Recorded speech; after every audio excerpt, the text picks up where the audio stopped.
Hello everyone and welcome to the INSPIRE series with me, Yvonne Edozien. I started the INSPIRE series because I wanted to empower women. I wanted us to learn how to live, love, pray, and be inspired. So join me on this wonderful journey of self-discovery where anything and everything is achievable. The INSPIRE series features lively guests, all of whom are living the life they only dreamed about. And you can too. Hello everyone and welcome to the one-on-one section of the INSPIRE series. This is where we get personal with the women who inspire us.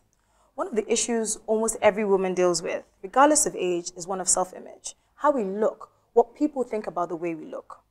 Today we are going to be talking to someone who to many people may have been seen as different because of the color of her skin. We'll be delving deep into issues of self-confidence and overcoming negative perceptions. Please join me in welcoming the founder and CEO of the Little Tulip Learning Center, and a personal friend of mine, Miss Yvonne Edozien. Yvonne, thank you very much for coming on the show. Thank you for having me. Now, for those of you who may have already spotted, Yvonne and I clearly have the same last name. And yes, that's because we're cousins. Yvonne has kindly agreed to share with us today her personal journey growing up as an albino in Nigeria and some of the challenges she's had. Yvonne, first of all, let's just start with defining things. There's a lot of misconception about what albinism really is. Some people say if two yellow people get married or two light-skinned people get married, they're going to have an albino. Albinos shouldn't eat salt and pepper, you know, all of them have eye problems, all of that. Help us sort some of these misconceptions out. Generally, albinism just means that I was born without pigment in my hair, my skin, and my eyes. My parents are not, well, my mom's light, but I don't think, it's not because two light-skinned people got married. I don't have albino parents, aunties, uncles, grandparents, or anything of that sort. It is somewhat hereditary, genetic, I would say. Something about recessive gene that I guess met and whatever at some point, but it's not to do with two light-skinned people getting married. So what are some of the main challenges about growing up as an albino? First of all, as a child in Nigeria? In Nigeria, people feel very free expressing themselves. So if you see something that you think is weird or different or strange or unique, you just feel like it's fine to speak. You don't think that you should think it and not speak it. So as a child, I guess it was a bit different because children are children. They don't know what they're doing. It was probably harder as a child. My mom had a friend whose kids wouldn't let my sister and I carry them. And they cried and cried and cried every time we came near them, and I hated that. When I was younger as well, I remember I'd have people in church, like children would look at you in church and burst into tears, things like that. You don't like it. My mom said, I asked her to make a school for me in my house when I was really young. I don't remember doing that, but I obviously didn't like going to school. I do remember that she had to give me this speech every morning to tell me, basically to boost me enough to get me to school speech. And then she'll have to give it to me again tomorrow, because tomorrow I'm not going to school again.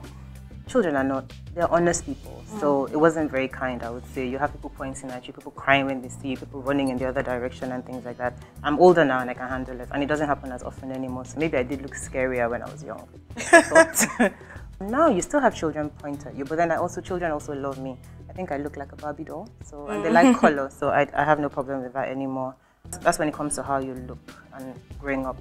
I also had sight issues, which really didn't make growing up very easy because you're in school and you're trying to do what everybody else is doing and you can't. So now again, I'm older and I know how to express myself and how to deal with issues. But when I was young, I didn't. So I'm sitting in class and I can't do what they're doing and I can't explain why I can't do what they're doing, things of that nature. And then again, as a child, you wanted to do what your friends did. So I was constantly getting sunburnt because I thought it would be really wise to go swimming in the afternoon with my friends.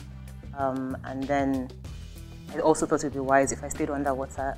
If I stayed underwater for long enough, I wouldn't burn. So I would do that, and then I'd come out. And when I got older, I realized that actually that's the worst thing you can do because that just exacerbates the effects of the sun. So when I was young, I was constantly getting into one issue or the other. So you've talked about how children react to you. How did adults react? It's very varied. You have adults as well, just like children. Adults in Nigeria are particularly expressive. So I'm standing on the road, and how I deal, well, I'm standing on the road, or I'm walking, I don't stand on the road in Nigeria, but I'm walking somewhere, I'm in my car, whatever the case may be. And so someone sees me, and apparently it's right to point and say, Afin, or on your chair, or white, or something. And I usually ignore it, but it depends on my mood. Sometimes if I'm feeling particularly troublesome, I might have something to say. So I had an incident a few years ago where someone called me a ghost on a Facebook picture that I was tagged in, which I found really stupid because I was tagged in the picture. So I just think, do you think that you're talking to me, you're talking about me in a picture that I'm, so either you don't know how Facebook works or you just think that it doesn't matter. But where do you think these negative, I mean, what sort of place do you think that comes from? Some people don't think that. They just feel like you should say anything. If I see you and I think that I don't like your hairstyle, I'm going to tell you, Gloria, I don't like your hairstyle. But it's not my business if I don't. Unless you ask me, Yvonne, how's my hair? Whether or not I like it, it's because somebody else would like it if I don't like it. So that's life. I think people generally should be that way, but we're generally not like that in Nigeria. And I think also there's a general misconception that albinism is something that you should look down on. So if you read, I mean, I do read quite a lot on the internet about it, and people would often say, it's actually described as it's a disorder, you know, and socially the stigma is supposed to be huge. So it's one of those things where we're supposed to be at the bottom of society. We're not supposed to be able to do regular jobs. We're just in the line like of sufferers. In a way. And it's a disability physically, and then socially as well. It's looked at as there's something wrong with them. So there's something wrong with their mindset, you know, and that's not even getting into the belief that we have special powers and we can make people rich. And I mean, I'm thinking, you have no special power. Really, if I was going to make anybody rich, I'll start with me. You guys will come, you know, distant second. So all of that. But I think there's the social stigma attached to being an albino. So irrespective of how you look, you just lack pigment. Something is wrong with you. But okay, so how has that sort of negative social stigma, how has that affected your personal character and your general outlook on life? It's not something that I think about very often. And I would like to say that it doesn't affect me. It will be a lie if I said that.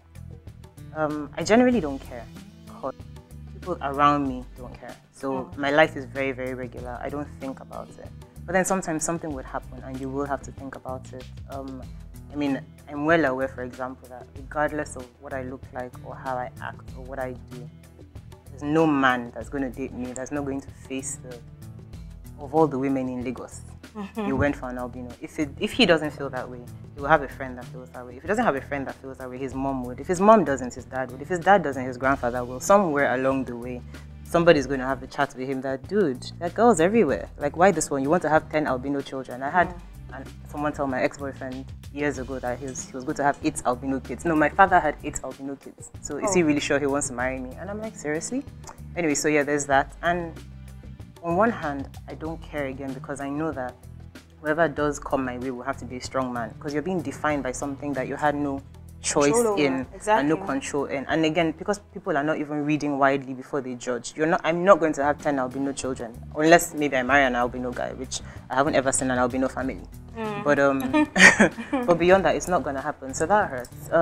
Also, sometimes you just want to be like everybody else. You don't want to be the one that everybody's pointing out when you walk down the road. You just want to be like everybody else. So I have moments like that.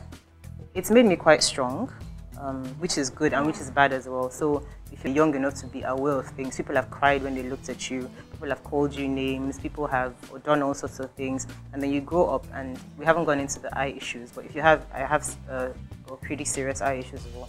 So you have to get through life with a set of constraints, and you either sink or swim, and I'm swimming. So it's made you very strong. You have to figure out how to do things in unconventional ways. You have to figure out how to listen instead of see, how to walk down the road and not care that everybody's looking at you, how to walk through the plane to your seat knowing that every eye is looking at you. You know, walk everywhere you go, you walk into a room, everybody's staring at you, things like that. You get used to that, and you can't hide under your bed. So if you're not hiding under your bed, you're going to be strong. Clearly, there's a place of self-awareness and self-realization. I just went from not wanting to be me when I was younger to being very happy with me now. I mean, I'm at a point right now where I wouldn't change it if I could, and I've been like that for many years. I would change certain aspects of it, like the eyesight, but I definitely wouldn't change my skin color. I like that I look different. I like that I don't look like you. You know, and yeah, I do like it. You get to a point where you accept who you are, so I'm happy. I think that maybe at the point where I started looking good enough and people started complimenting me, and I started getting positive comments instead of negative comments, maybe that helped. So at the point where I can go out with you and the guys are talking to me and guys are talking to you, I'd forget that there's anything wrong with me. If I went out all the time and I was in the corner and everybody else was having a good time, I probably would feel a bit different. So maybe a bit of my confidence does come from the fact that I'm constantly complimented on certain things. I'm complimented on my skin, I'm complimented on my hair, I had a decent job, I've started a company, I have no reason to hide from anybody. I think that the support system has played a huge part in it. My parents were the sort of parents who were judgmental, or my siblings didn't want to go out with me, or my friends were like, oh sorry, we're busy today and everybody's out. If I had that kind of negative attention, I probably would feel different. But I have a fantastic support system. Nobody sees it, and people that see it like it. Nobody cares. So it's actually the fact that I have people come up to me and say, oh my God, you're beautiful. Or, oh my God, your skin is lovely. Or what do you do? Or I love your hair. That's what I get on the average day, actually. So I have no reason to feel differently. I do admit that I will probably feel a bit less confident if I didn't get all of that. And on some days, maybe when I've had a particularly bad day, when I'm feeling sorry for myself, or when I just want to do what everybody is doing, when I want to get into my car and drive it, when I don't want to think of the fact that it's difficult enough to have a relationship in Lagos without having the fact that you're an albino, you know, without having to add that into it. On those days, I'm not particularly confident. And a lot of people would define me as vain because I'm very particular about what I wear, very particular about my makeup and things like that, and my hair. And it's not vanity, it's just the fact that I really and truly, I need it. So I do feel like it's not optional. I wouldn't go down the road without makeup, for example. And if I really was completely confident, maybe I would. So as much as I'm saying I don't care when I've put on a dress that I like and done my hair and done my makeup. But when I wake up in the morning and look in the mirror, I care. I'm like, who are you? You have no color. I care then.